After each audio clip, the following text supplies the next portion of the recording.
विकास ठारू पछरे रहिथिबा जनजाति समुदाय को सामग्रिक विकासर सारथी सजाइछंती प्रधानमंत्री नरेंद्र मोदी। सेहिथिपाई राष्ट्रपति भवन एबे पालटिछि आदिवासी अस्मितार भवन। जड़े साधारण आदिवासी परिवारु आसी प्रथमे राज्यपाल आउ एबे भारतर महामहिम राष्ट्रपति होई परिछंती श्रीमती द्रौपदी मुर्मू।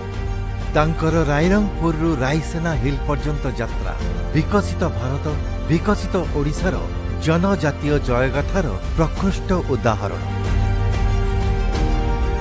राज्य में 95टी एकलव्य मॉडेल आवासिक विद्यालय प्रतिष्ठा सह आदिवासी छात्र छात्री को छात्रवृत्ति प्रदान द्वारा पछुआ अंचल रे शिक्षा क्षेत्र में आसी विराट परिवर्तन।